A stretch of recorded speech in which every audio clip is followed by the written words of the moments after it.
Hello everyone, आप सभी का स्वागत है इस खूबसूरत से चैनल में जिसका नाम है मिस्टीरियस केमिस्ट्री। तो आज हम स्टार्ट करेंगे अपना लेक्चर 3 जिसका है ये पार्ट 2। आई होप आपने पार्ट 1 को कंप्लीट किया होगा। तो चलिए हम आगे बढ़ते हैं अपने लेक्चर 3 के पार्ट 2 पर। आज हमें देखना क्या है? सबसे पहले हमें देखना है आज पोलन पिस्टल इंटरेक्शन। हमें सबसे पहले देखना है पोलन पिस्टल इंटरेक्शन। तो पोलन का मतलब क्या होता है? पोलन ग्रीन से है यहाँ पर। पोलन का मतलब यहाँ पर है पोलन ग्रीन से, और पिस्टल का मतलब है यहाँ पर फीमेल रिप्रोडक्टिव पार्ट से। तो जब पोलन आएगा फीमेल रिप्रोडक्टिव पार्ट के स्टिग्मा पर, तो उस टाइम पर जो भी इंटरेक्शन होंगे उनको हम बोलते हैं पोलन पिस्टल इंटरेक्शन। तो डेफिनेशन से समझते हैं हम कि all event from pollen deposition on stigma, मतलब कि जब पोलन स्टिग्मा पर डिपॉजिट होगा तब से लेकर के before entry of pollen into ovule, यानी कि जो पोलन ओव्यूल के अंदर एंटर करे उससे पहले तक के जितने भी इवेंट हैं उसको हम पोलन पिस्टल इंटरेक्शन बोलते हैं। क्या? पोलन डिपॉजिट होगा स्टिग्मा पर, उसके बाद और entry of pollen into ovule, यानी कि ओव्यूल के अंदर पोलन की एंट्री से पहले तक के जितने भी इवेंट होंगे उनको हम बोलते हैं पोलन पिस्टल इंटरेक्शन। अब जो पोलन होता है कि हमारा क्या है, हमने बात करी हमारा है पोलन। अगर पोलन वो सही होगा यानी कि राइट टाइप का पोलन होगा, अगर पोलन हमारा राइट टाइप का पोलन होगा तो उसको हम बोलते हैं कॉम्पिटेबल, और उसको पिस्टल एक्सेप्ट कर लेगा। अभी राइट टाइप क्या होता है इसको हम समझते हैं थोड़ा सा, कि अगर राइट टाइप पोलन होगा यानी कि कॉम्पिटेबल होगा तो पिस्टल क्या करेगा, उसको एक्सेप्ट कर लेगा। अगर रॉन्ग टाइप का पोलन होगा मतलब इनकॉम्पिटेबल होगा तो पिस्टल उसको रिजेक्ट कर देगा। ओके, राइट टाइप को एक्सेप्ट कर लेगा, रॉन्ग टाइप को रिजेक्ट कर देगा। राइट टाइप को बोला हमने कॉम्पिटेबल, रॉन्ग टाइप को बोला हमने इनकॉम्पिटेबल। अब हम देखेंगे राइट टाइप क्या है और रॉन्ग टाइप क्या है। हमने बोला हमारे पास है राइट टाइप पोलन, मतलब हमारे पास है राइट टाइप। राइट टाइप का मतलब वो होगा कि जो डिफरेंट प्लांट से हो, जो हमारा डिफरेंट प्लांट से आने वाला पोलन है वो हमारा क्या होगा, राइट टाइप। ठीक, अगर रॉन्ग टाइप का मतलब क्या है यहां पर, रॉन्ग टाइप का मतलब है जो सेम प्लांट से है, ठीक, सेम प्लांट से है और या वो सेम फ्लावर से है। यानी कि अगर सेम फ्लावर है, जैसे हमने बोला एक ही फ्लावर, जैसे हमने बोला कि उस फ्लावर में एंथर भी है और उस फ्लावर में हमारा कार्पल भी है, या हम पिस्टल भी बोल सकते हैं, कार्पल या फिर पिस्टल भी है। ठीक है, तो पोलन ग्रेन यहीं से यहां भी आ सकता है, या एक ही प्लांट के ऊपर, सेम प्लांट यानी कि एक ही प्लांट के ऊपर कोई डिफरेंट फ्लावर है, अगर सेम प्लांट पे अगर डिफरेंट फ्लावर है, ये सब क्या करते हैं, ये रॉन्ग टाइप पोलन होंगे। क्यों? क्योंकि ये जितने भी हैं कि अगर वो सेम प्लांट से आ रहा है यानी कि वो अगर वो एक ही प्लांट पे होने वाला फ्लावर है, ठीक है, या वो सेम ही फ्लावर है, सेम फ्लावर का मतलब एंथर और कार्पल दोनों ही उसके अंदर प्रेजेंट हैं, यानी कि ऐसा फ्लावर जिसमें मेल रिप्रोडक्टिव पार्ट भी है और फीमेल रिप्रोडक्टिव पार्ट भी है। ये सब क्या करेंगे, ये सब करते हैं ऑटोगैमी करते हैं। ऑटोगैमी का मतलब क्या होता है, सेल्फ फर्टिलाइजेशन या पॉलिनेशन बोल सकते हैं, सेल्फ पॉलिनेशन। ठीक है, अब अगर कोई भी पोलन अगर दूसरे प्लांट से है, डिफरेंट प्लांट से है, तो वो क्या होगा, वो शो करेगा क्रॉस पॉलिनेशन। क्या शो करेगा, वो क्रॉस पॉलिनेशन शो करेगा, और वो होगा राइट टाइप का पोलन। राइट टाइप का पोलन मतलब कॉम्पेटेबल, और पिस्टल उसको एक्सेप्ट कर लेगा। रॉन्ग टाइप का मतलब इनकॉम्पेटेबल। आई होप एक बार और देख लीजिए इसको। अगर राइट टाइप का पोलन यानी कि वो दूसरे प्लांट से आ रहा है, डिफरेंट प्लांट से आया है और वो कॉम्पेटेबल है। अगर वो रॉन्ग टाइप का पोलन है तो मतलब वो सेम प्लांट पे है, यानी कि एक ही प्लांट पर है लेकिन वो डिफरेंट फ्लावर से हो सकता है, या वो एक ही फ्लावर हो सकता है जिसमें एंथर और कार्पल दोनों उसी में प्रेजेंट हैं। ओके, तो ये क्या करते हैं, ये ऑटोगैमी या सेल्फ पॉलिनेशन शो करते हैं। अगर डिफरेंट प्लांट से है तो वो क्रॉस पॉलिनेशन शो करेगा, क्योंकि वो अलग अलग प्लांट हो गया ना। सेम प्लांट में सेल्फ पॉलिनेशन, अगर वो डिफरेंट प्लांट है तो वो आ जाएगा हमारा क्रॉस पॉलिनेशन। तो पोलन पिस्टल इंटरेक्शन जो भी इवेंट हो रहे हैं हमारे पॉलन का डिपॉजिट होना स्टिग्मा से लेकर before the entry of pollen into ovule, ovule के अंदर पॉलन की एंट्री से पहले जितने भी इवेंट है उसको हम बोलते हैं पॉलन पिस्टल इंटरेक्शन। ओके, अब हम देखते हैं अपने सेकंड स्लाइड के ऊपर क्या है।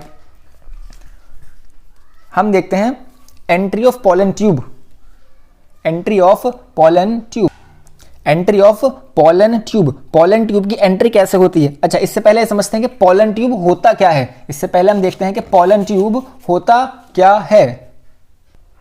तो पॉलन ट्यूब के बारे में हम देखेंगे, जैसे हमने इस डायग्राम को समझने की कोशिश करते हैं। एनसीईआरटी के अंदर गिवन है कि हमने बोला मेल गैमेटोफाइट या पॉलन जो है वो आया कहां पर? सबसे पहले किस पर आएगा? स्टिग्मा वाले पार्ट पर। थोड़ा डायग्राम समझिए आप कि हमारा जो मेल रिप्रोडक्टिव पार्ट है ये क्या है? मेल गैमेटोफाइट है, आएगा कहां पर? इस पार्ट पर। इसको हम क्या बोलते हैं? स्टिग्मा। इसको हम क्या बोलते हैं? स्टिग्मा। ओके, अब वो क्या करेगा? वो इसके अंदर एंटर करना शुरू करेगा। किसके थ्रू एंटर करता है? उसको हम बोलते हैं पॉलन ट्यूब। इसको थोड़ा जूम करके यहां देखेंगे हम। तो ये क्या करेगा? यहां से एंटर करेगा पॉलन ट्यूब के थ्रू। अब पॉलन ट्यूब क्या होगी? ये क्या था हमारा? इट इज अ मेल, हम बोला पॉलन ग्रेन या मेल गैमेटोफाइट भी बोल सकते हैं हम। ठीक, अब हमने बोला था एक जर्म पोर होता है। क्या होता है? यहां क्या था? इसको हम बोलते थे जर्म पोर। जर्म पोर की खास बात थी, वहां पर स्पोरोपोलिन नहीं होता। अगर आपने वीडियोस देखे होंगे और अगर पूरे देखे होंगे तो जरूर आपको याद होना चाहिए। जर्म पोर के पास क्या होता है? Sporopollenin, sporopollenin absent. अब यहां से क्या होगा? यहां से जो भी वेजिटेटिव सेल रही होगी और जो भी हमारी जनरेटिव सेल रही होगी वो क्या करेगी? वो डिवाइड करेगी। वेजिटेटिव सेल, जैसे हम अभी एक स्लाइड देखते हैं, जैसे मेल गैमेटोफाइट था उसके ऊपर थी हमारे पास वेजिटेटिव सेल। ये सभी पिछला है, अगर किसी को समझ में नहीं आ रहा है तो पिछली वीडियोस जाकर देखें कि ये क्या है? ये वेजिटेटिव सेल है और नीचे है जनरेटिव सेल। यही जनरेटिव सेल क्या करती है? डिवाइड करती है, जो दो मेल गैमेट बनाती है। बताए थे सभी है कि जनरेटिव सेल डिवाइड करती है और दो मेल गैमेट का फॉर्मेशन करती है। इसको एक बार देख लीजिए, पॉलन ग्रेन के अंदर क्या था? ऊपर वेजिटेटिव सेल थी, नीचे जनरेटिव सेल थी। ओके, अब क्या होगा? ये यहां से ग्रोथ होगी और क्या करेगा? जनरेटिव सेल जो होगा वो क्या करेगा? दो मेल गैमेट में टूट जाएगा। ठीक, दो मेल गैमेट में जनरेटिव सेल टूट जाएगा और क्या बनाएगा? एक और बनता है ट्यूब न्यूक्लियस। ये ट्यूब न्यूक्लियस क्या होता है? इंपॉर्टेंट है, याद रखेंगे। हालांकि एनसीईआरटी में शायद नहीं गिवन है कि ट्यूब न्यूक्लियस जो होता है, if it degenerate, tube nucleus का काम होता है डायरेक्शनल मूवमेंट को शो करना कि जो पॉलन ट्यूब की एंट्री है वो सही जगह से हो रही है या नहीं। उसकी क्या करना? उसकी मूवमेंट को डायरेक्ट करना कि सही डायरेक्शन में उसकी मूवमेंट हो। अगर ट्यूब न्यूक्लियस डिजेनरेट कर जाएगा तो नॉन डायरेक्शनल मूवमेंट होती है। क्या होती है? नॉन डायरेक्शनल मूवमेंट होती है। अब ये क्या करेगा? यहां से जो ये पॉलन ट्यूब है, ये पॉलन ट्यूब आ रही है, ये आई। अब ये कहां से एंटर कर सकती है? ये या तो यहां से माइक्रोपाइल वाले एंड से एंटर कर सकती है, नीचे से। ओके, या वो क्या कर सकती है? वो इस जगह से इंटीग्यूमेंट से ओपन कर सकती है, या तो वो कहां से कर सकती है? इंटीग्यूमेंट से वो ओपन कर सकती है।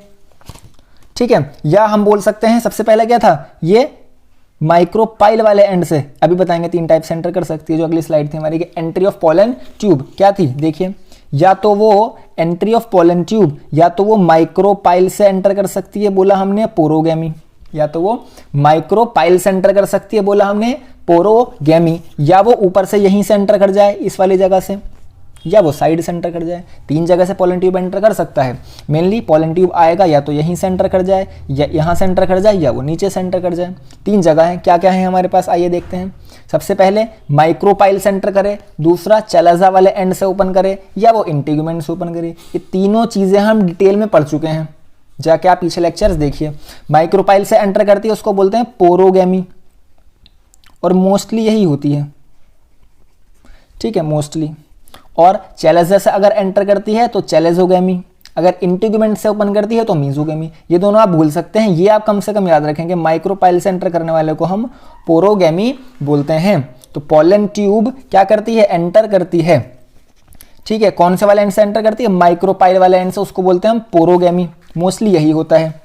ओके, इसको एक बार डायग्राम को देख लीजिए, सब देखा हुआ ये पहला कि यहाँ पर क्या है? ये हमारा एम्ब्रियो सैक है, इसमें क्या है? तीन एंटीपोडल सेल हैं, दो पोलर न्यूक्लियाई हैं, हमारे पास एग सेल है, सिनर्जिड्स हैं, ये सारी चीजें हैं। Okay, entry of pollen tube होता है हमारा। ठीक है, एंट्री ऑफ पॉलन ट्यूब देख लीजिए एक बार आप। ठीक है, तो अब हम चलते हैं अपनी नेक्स्ट स्लाइड के ऊपर, जिसमें हमने क्या देखा था। अभी हमने ये बताया कि वेजिटेटिव सेल होगी, नीचे जनरेटिव सेल होगी। ये किस में होती है? मेल गैमेटोफाइट के अंदर। अब जनरेटिव सेल क्या करती है? दो मेल गैमेट में डिवाइड करती है। जनरेटिव सेल क्या करती है? दो मेल गैमेट में डिवाइड करती है और ट्यूब न्यूक्लियाई होता है, वो हमने देखा पीछे अभी। अब इंपॉर्टेंट, इन 60% एंजियोस्पर्म, जो 60% एंजियोस्पर्म होते हैं और जो उसका मेल गैमेटोफाइट होता है, जो शेड करता है, शेड एट, जो मेल गैमेटोफाइट जो हमारा शेड करता है, वो कौन से पे करता है? टू सेल्ड स्टेज पर। इन 60% एंजियोस्पर्म, जो 60% एंजियोस्पर्म यानी कि फ्लावरिंग प्लांट्स होते हैं, उनमें जो पॉलन ग्रेन या हमने बोला मेल गैमेटोफाइट शेड करता है, वो टू सेल्ड स्टेज पर करता है। उसमें यानी कि दो सेल होती हैं, पहला वेजिटेटिव सेल, दूसरा जनरेटिव सेल। पहला वेजिटेटिव सेल, दूसरा जनरेटिव सेल। अब वो शेड कर जाएगा, शेड करने के बाद हो जाएगा स्टिग्मा के पास। ठीक है, ये 60% वाली बात। अब जो बचे हुए 40% हैं, उनमें मेल गैमेटोफाइट जो शेड करता है, वो 3 सेल्ड स्टेज पर करता है। किसमें? 40% एंजियोस्पर्म में। अब ये 3 सेल कौन कौन सी हो गई? एक तो वेजिटेटिव सेल हो गई हमारी, कौन सी? एक वेजिटेटिव सेल हो गई। और जो जनरेटिव सेल थी वो डिवाइड हो गई 2 मेल गैमेट में। ये पहले भी दिखाया बताया था, वेजिटेटिव सेल और 2 मेल गैमेट। यानी कि जो इनिशियली किसमें? 40% एंजियोस्पर्म में जो जो 40% एंजियोस्पर्म में मेल गैमेटोफाइट था, वो शुरुआत से ही 3 सेल्ड स्टेज था। यानी कि उसकी पॉलन ट्यूब के अंदर पहले से ही 2 मेल गैमेट प्रेजेंट थे। मतलब जो 40% एंजियोस्पर्म है, जो 40% एंजियोस्पर्म है, उनमें पॉलन ट्यूब के अंदर, पॉलन ट्यूब जो कैरी करती है, वो 2 मेल गैमेट को कैरी करती है। याद रखेंगे, कब से? इनिशियली, शुरुआत से ही। स्टिग्मा पे आने से पहले जो पॉलन ट्यूब होती है, उसके पास 2 मेल गैमेट पहले से ही होते हैं। यानी कि 40% एंजियोस्पर्म, याद सिंपल समझेंगे बिल्कुल इसको, कि सिर्फ इतना याद रखेंगे आप कि 60% एंजियोस्पर्म में मेल गैमेटोफाइट शेड करता है 2 सेल्ड स्टेज पर। ठीक, कौन कौन सी सेल है? वो वेजिटेटिव सेल और generative cell, vegetative and generative. बचे हुए 40% में वो 3 सेल्ड स्टेज पे क्या करता है? शेड करता है। 3 सेल कौन कौन सी? वेजिटेटिव सेल और 2 मेल गैमेट। ओके, यानी कि जो 40% एंजियोस्पर्म है, उनमें पॉलन ट्यूब जो होता है, वो 2 मेल गैमेट कैरी करता है शुरुआत से ही pollen tube 2 male gamete carry करता है। इसको आप एक बार एनसीईआरटी से जाके देख सकते हैं, सब एनसीईआरटी में ये गिवन है। कभी लगे कि पता नहीं क्या पढ़ा रहे हैं सर। ठीक है, चलिए हम चलते हैं अपनी नेक्स्ट स्लाइड के ऊपर। नेक्स्ट स्लाइड में आता है हमारा आर्टिफिशियल हाइब्रिडाइजेशन। आर्टिफिशियल हाइब्रिडाइजेशन के अंदर हमने क्या देखना है? आर्टिफिशियल हाइब्रिडाइजेशन का मतलब, पहले तो इसमें ऐसा आर्टिफिशियल हाइब्रिडाइजेशन का मतलब ये है कि हम पॉलिनेट करेंगे किसी भी एक प्लांट को, हमने करना है पॉलिनेट, और पॉलिनेट करना है डिजायर्ड पॉलन से। ऐसा पॉलन जो हम चाहते हैं, उस पॉलन से हम क्या करें? पॉलिनेट करें, उसको बोलते हैं आर्टिफिशियल हाइब्रिडाइजेशन। इसके लिए हमारे पास 2 टेक्निक्स हैं। है। सबसे पहली है इमेस्कुलेशन। हमारे पास इमेस्कुलेशन का मतलब होता है इन बाइसेक्सुअल फ्लावर, यानी कि ऐसे फ्लावर जिनमें मेल रिप्रोडक्टिव पार्ट भी है और फीमेल रिप्रोडक्टिव पार्ट भी है। उनमें मेल रिप्रोडक्टिव पार्ट भी है और फीमेल रिप्रोडक्टिव पार्ट भी है, तो उनमें हमें जरूरत पड़ती इमेस्कुलेशन की। इमेस्कुलेशन का मतलब होता है रिमूवल ऑफ एंथर को हटा देना। अब बाइसेक्सुअल फ्लावर है अपने पास, क्या है? बाइसेक्सुअल फ्लावर है, उसमें मेल रिप्रोडक्टिव पार्ट भी है और फीमेल रिप्रोडक्टिव पार्ट भी है। ओके, अब हमें करना है, हमें अपना ये एक डिजायर्ड पॉलन है। ये क्या है? It is a desired pollen. It is desired pollen. इस पॉलन से हमने इस फीमेल रिप्रोडक्टिव पार्ट को कराना है पॉलिनेट। अब दिक्कत ये होगी, जब उसके पास मेल रिप्रोडक्टिव पार्ट भी है, तो इसका भी तो पॉलन होगा, वो भी तो पॉलिनेट कर सकता है। तो हमें क्या करना होता है? हमें इस मेल रिप्रोडक्टिव पार्ट को हटाना पड़ता है। इस हटाने को हम बोलते हैं इमेस्कुलेशन, कि जिससे जो इसका पॉलन है वो पॉलिनेट ना कर पाए, सिर्फ हमारा ये डिजायर्ड पॉलन ही पॉलिनेट करे। ठीक, इस प्रोसेस को हम बोलते हैं इमेस्कुलेशन। तो इमेस्कुलेशन की डेफिनेशन याद रखेंगे, रिमूवल ऑफ एंथर, सिंपल सा, कि एंथर को रिमूव करने को इमेस्कुलेशन बोलते हैं। और ये होता किस में है? जिसमें जो बाइसेक्सुअल फ्लावर है। इसको अभी हम आगे अगली स्लाइड में हम डायग्राम से समझेंगे। ठीक है, चलिए अभी देख लेते हैं, थोड़ा और क्लियर हो जाएगा। जैसे हमने बोला ये हमारा बाइसेक्सुअल फ्लावर, इसमें क्या है? ये फीमेल रिप्रोडक्टिव पार्ट भी है, ये हमारे पास मेल रिप्रोडक्टिव पार्ट भी है। MRP FRP, ठीक है, इनके पास दोनों सेक्सेस प्रेजेंट हैं। अब इमस्कुलेशन में हमने क्या करा, इस मेल रिप्रोडक्टिव पार्ट वाले को कट कर दिया, इसमें मेल रिप्रोडक्टिव पार्ट हमने यहाँ से हटा दिए, तो इसको हमने क्या बोला, इमस्कुलेटेड फ्लावर। अब क्या होगा, अब जो हमारा यहाँ डिजायर्ड पॉलन है, उसी से हम इसको क्या कर देंगे, हम पॉलिनेट करा देंगे, उसी से हम क्या कर देंगे, इसको पॉलिनेट करा देंगे। ठीक, अब दिक्कत यह है कि जब ये फ्लावर ओपन रहेगा, अगर ये फ्लावर ओपन होगा तो कोई दूर दराज, बहुत दूर से कोई भी पॉलन आ सकता है, यानी कि बहुत दूर से पॉलन आ सकता है,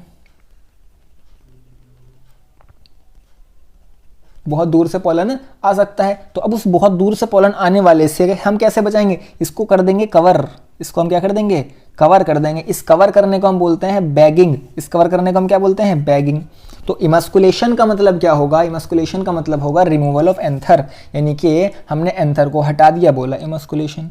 अब बैगिंग की जरूरत किस में पड़ेगी, बैगिंग की जरूरत तो दोनों में पड़ सकती है, चाहे वो यूनिसेक्सुअल फ्लावर हो या बाइसेक्सुअल फ्लावर हो, उससे क्या फर्क है, वो तो बहुत दूर से आ रहा है, वो तो कहीं पर भी आ सकता है। तो बैगिंग जो होती है वो बाइसेक्सुअल फ्लावर में भी होती है और यूनिसेक्सुअल फ्लावर में भी होती है, ओके, जबकि इमस्कुलेशन की जरूरत सिर्फ बाइसेक्सुअल फ्लावर में पड़ती है।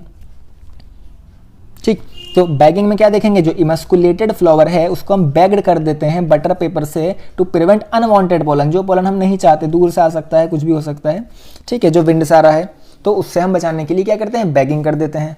अब इसका हम डायग्राम देखें एक बार फिर से।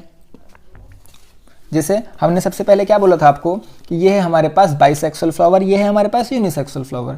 यूनिसेक्सुअल फ्लावर कौन सा, जिसमें एंथर पहले से ही नहीं है, यानी कि जिसमें यूनिसेक्सुअल का मतलब ओनली एक ही सेक्स प्रेजेंट है, हमने फीमेल फ्लावर ले लिया। ठीक है, इसमें क्या करना पड़ेगा, हमें इमस्कुलेशन की जरूरत है, इसमें एंथर पहले से ही नहीं है, इसमें मेल रिप्रोडक्टिव पार्ट पहले से ही नहीं है, तो इसमें हमें इमस्कुलेशन की जरूरत नहीं होगी, सिर्फ हम क्या करेंगे, इसको बैग्ड कर देंगे, सिंपल। इसको हमने बैग्ड कर दिया तो बैग्ड फ्लावर बोला, इस प्रोसेस को हमने बैगिंग बोला। तो याद रखेंगे यूनिसेक्सुअल फ्लावर के अंदर हमको इमस्कुलेशन की जरूरत नहीं पड़ती है, यूनिसेक्सुअल फ्लावर के अंदर हमने इमस्कुलेशन की जरूरत नहीं पड़ती है, जबकि बाइसेक्सुअल में हमको इमस्कुलेशन और बैगिंग की जरूरत पड़ती है। चलिए, आई होप इतना आपको समझ आया होगा। अब हम चलते हैं अपनी नेक्स्ट स्लाइड के ऊपर, और नेक्स्ट टॉपिक भी है हमारा डबल फर्टिलाइजेशन। बहुत इंपॉर्टेंट टॉपिक है, it is a very important topic, it is very important. Okay, तो हम देखेंगे डबल फर्टिलाइजेशन में क्या होता है। ये हमने क्या बनाया, हमने ये डायग्राम है हमारे पास एम्ब्रियो सेक का, ये हमारे पास डायग्राम है एम्ब्रियो सेक का डायग्राम है अपने पास। अब इस डायग्राम में हमने देखना क्या है कि जो दो मेल गैमेट बने थे हमारे पास, पहला मेल गैमेट ये रहा फर्स्ट, ठीक है, एंड सेकंड दूसरा मेल गैमेट ये रहा हमारे पास। ये चलिए इसको फर्स्ट लिख लेते हैं, इसको हमने सेकंड लिख लिया, ठीक है। दो मेल गैमेट हमारे पास बन रहे थे जो जेनरेटिव सेल से बने थे। अब होगा क्या, जो एक मेल गैमेट होगा वो तो एग सेल को आके पॉलिनेट करेगा, फर्टिलाइज करेगा। जो एक मेल गैमेट होगा वो क्या करेगा, एग सेल को फर्टिलाइज करेगा और बना लेगा जाइगोट, क्योंकि मेल गैमेट कैसा है, एन है, और एग सेल भी कैसी है, एन है, ठीक है। तो बना लिया हमारे पास जाइगोट। इस प्रोसेस को हम बोलते हैं सिंगेमी, इस प्रोसेस को हम क्या बोलते हैं, सिंगेमी, ओके। और जो दूसरा मेल गैमेट है उसको एग सेल तो मिलेगी नहीं, तो उसको मिलेंगे हमारे क्या, पोलर न्यूक्लियाई। तो पोलर न्यूक्लियाई कैसे होता है, N+N, ठीक है। तो मेल गैमेट आया, पोलर न्यूक्लियाई के साथ फ्यूज करा और बनाया क्या, उसने बनाया प्राइमरी एंडोस्पर्मिक सेल, PEC, या हम बोल सकते हैं PEC, ठीक है। क्या बनाया, मेल गैमेट आया, पोलर न्यूक्लियाई के साथ मिला, प्राइमरी एंडोस्पर्मिक सेल बनाया। इस प्रोसेस को हम बोलते हैं triple fusion, this process is called triple fusion.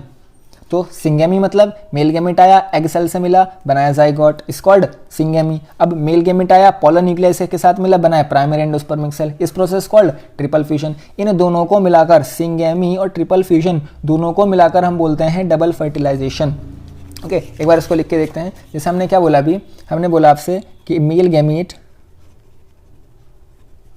Plus किसके साथ मिला, सबसे पहले एग सेल के साथ, मेल गैमेट एग सेल के साथ मिला है, बनाया क्या, जाइगोट, जाइगोट क्या होता है, 2N। This process called syngamy, this process called syngamy, ठीक है। अब एक मेल गैमेट आया,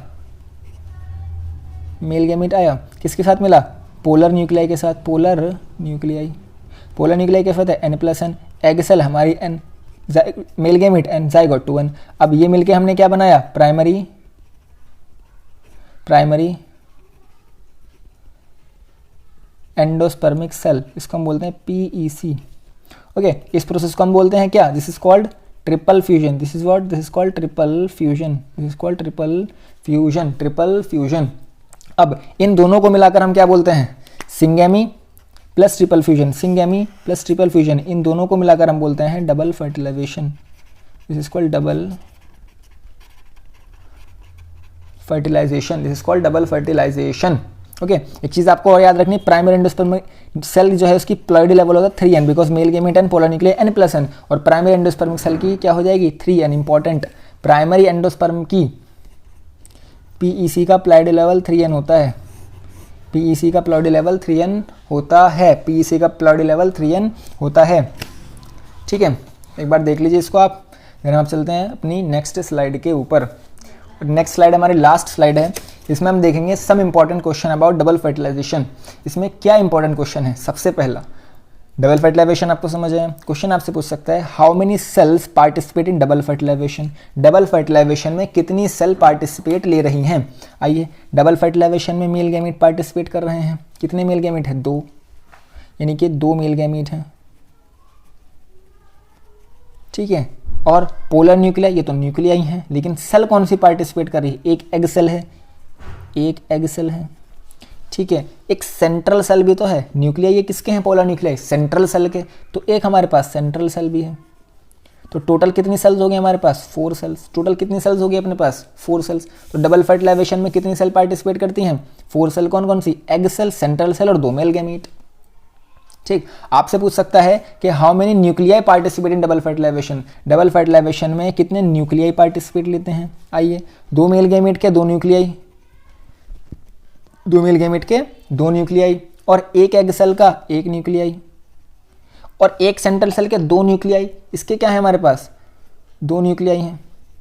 तो टोटल कितना हो गया, 2 1 2 2 4 और 1 5, कितना हो गया टोटल 5 न्यूक्लियाई हो गए, एक egg nuclei, polar nuclei, mail gamete. ठीक है, अब आपसे क्वेश्चन ये भी पूछ सकता है कि कितने न्यूक्लियाई सिंगेमी में पार्टिसिपेट करते हैं, कितने न्यूक्लियाई सिंगेमी में पार्टिसिपेट करते हैं, उसका आंसर होगा 2। कौन कौन से, एक egg cell plus male gamete. ठीक, तो 2 न्यूक्लियाई। और ट्रिपल फ्यूजन में कितने न्यूक्लियाई पार्टिसिपेट करते हैं, एक हमारे पास होगा अपना मेल गैमीट प्लस हमारे 2 पोलर न्यूक्लियाई, तो 3 न्यूक्लियाई आ गए यहाँ पर, पोलर न्यूक्लियाई। ओके, तो याद रखेंगे डबल फर्टिलाइजेशन। अभी हमने लेक्चर छोटा सा, ये वैसे तो ज़्यादा बड़ा नहीं है। ओके, सबसे पहले थैंक यू वेरी मच, आपने हमारा पूरा लेक्चर देखा अभी तक, और नहीं देखा तो पूरा स्किप करके मत देखिए, इसको कंप्लीट स्टार्टिंग से देखिए, और कोशिश कीजिए कि जितने भी लेक्चर पीछे के आपको छूट रहे हैं उसको कंप्लीट करें, बिकॉज एग्जाम आपके नियर हैं। ठीक, अगर आपको कॉन्सेप्ट आते भी हैं तो अगर आप एक बार इसको 2x2 पर भी देख लेंगे तो आपके कॉन्सेप्ट रिवाइज हो जाएंगे। ठीक है, इसका लास्ट लेक्चर हमारा प्रोबेबल कल आ जाएगा, कल या परसों आपका इसका लास्ट लेक्चर होगा, और फिर इसके बाद हम स्टार्ट करेंगे अपना प्रश्नकाल क्वेश्चन सीरीज हम स्टार्ट करने वाले हैं, जिसमें हम क्वेश्चन लेंगे, नीट के क्वेश्चन भी लेंगे, और इंपॉर्टेंट क्वेश्चन जो बोर्ड्स के लिए सबसे ज़्यादा इंपॉर्टेंट है उन क्वेश्चन को भी हम डिस्कस करेंगे। और कुछ बच्चों की क्वेरीज आ रही थी, इंस्टाग्राम पर बोल रहे थे कि केमिस्ट्री की वीडियो कब आएगी। केमिस्ट्री की वीडियो को लेकर हम कोशिश कर रहे हैं कि आज वीडियो आपका रिकॉर्ड हो जाएगा, और प्रोबेबल आपको कल केमिस्ट्री का लेक्चर मिल जाएगा। हमारा केमिस्ट्री का लेक्चर कल होगा हेलो अल्केन और हेलोरीन का लेक्चर नंबर 2। ओके, जब तक के लिए पढ़ाई करते रहें, ऑल द वेरी बेस्ट। और इम्पॉर्टेंट बात, इस चैनल को सब्सक्राइब करना, लाइक और शेयर करना कभी ना भूलें, और अपने फ्रेंड्स को शेयर कीजिए जिससे उनको भी इन वीडियोस का हेल्प मिल सके। ठीक है, और ऑल द वेरी बेस्ट, पढ़ाई करते